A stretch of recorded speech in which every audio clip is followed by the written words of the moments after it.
রাধে রাধে প্রিয় গৌর ভক্তবৃন্দ, বসন্তের একটি মধ্যাহ্নকালীন ভগবানের সেবা পদ্ধতি নিয়ে আমি আপনাদের কাছে হাজির হয়েছি। আশা করছি ভিডিওটা আপনাদের ভালো লাগবে, তাই স্কিপ না করে পুরোটা দেখতে থাকুন। আজ পাশেই বন্ধুর বাড়ি থেকে অনেক ফুল তুলেছি, আর তার পাশাপাশি কিছু ফুল কিনেওছি, যেমন এই চন্দ্রমল্লিকা দুটো, এছাড়াও একগুচ্ছ ডায়ান্থাস। যেই ফুলটা কিনে আমি একদম ঠিক কাজ করেছি, কারণ এত সুন্দর ফুলদানিতে মানিয়েছে যে কি বলবো। দেখুন, এই ফুলটা দেখতে এত কিউট, বলার মতো নয়। আমি আবার পরে এই রকম ডায়ান্থাস ফুলের গুচ্ছও কিনে আনবো। আর এখানে এছাড়াও কিছু গাঁদা ফুল আর একটা গোলাপ ফুলও রয়েছে। তো এগুলো দিয়ে আমি একটা রাধা গোবিন্দের জন্য আজ মালাও গাঁথবো। আর এই যে দেখুন ফুলগুলো, যেগুলো পাশের বন্ধুর বাড়ি থেকে এনেছি। মালা গাঁথবো তার আগে ফুলদানিটা সাজিয়ে নিই।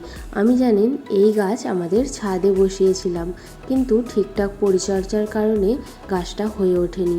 ওই কয়েকবার ফুল ফোটার পর তারপর গাছটা মারা গিয়েছিল। ফুলদানিটা আমার সাজানো হয়ে গেছে, এবার আমি মালাটা ঝটপট গেঁথে নিই।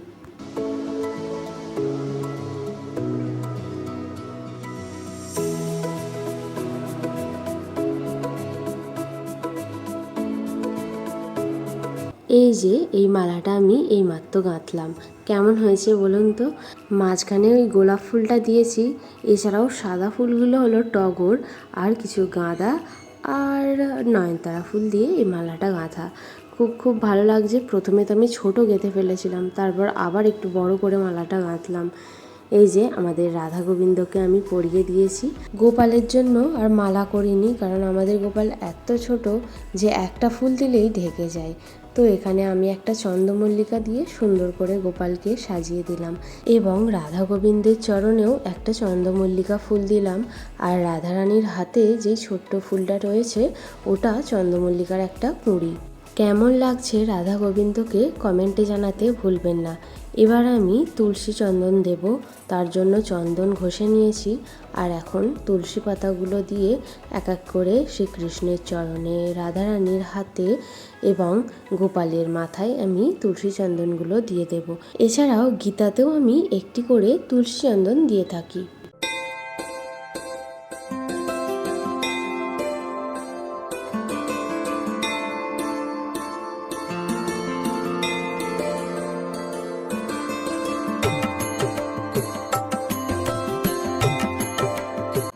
ফুল দিয়ে সাজানো কমপ্লিট। এবার আমি আরতি করব, তার জন্য প্রদীপ জ্বেলে নিয়েছি, ধূপ জ্বেলে নিয়েছি, এছাড়াও শঙ্খ রয়েছে।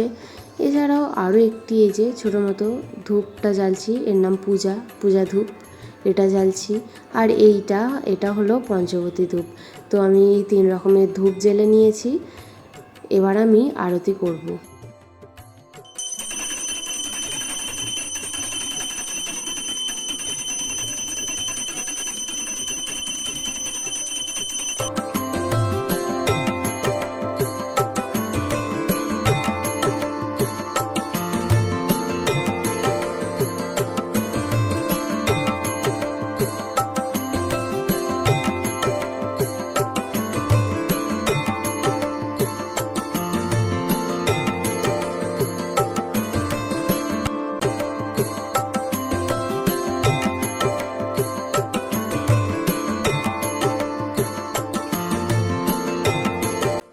এখন আমি ভগবানকে ভোগ নিবেদন করব।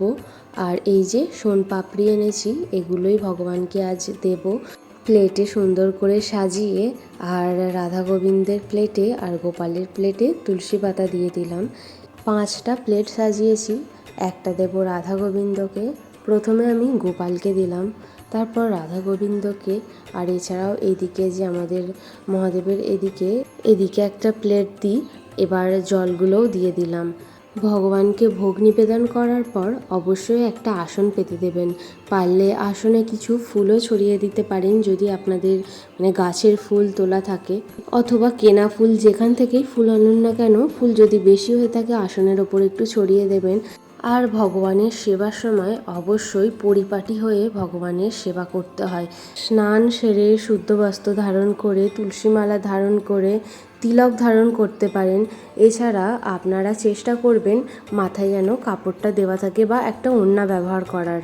ভগবানকে ভোগ নিবেদন করে আসন পেতে দিয়ে আমি ঘণ্টা কাসর বাজিয়ে কিছুক্ষণের জন্য বাইরে বেরিয়ে গিয়েছিলাম। আর সেই সময়টুকু আমি একমালা জপ করি।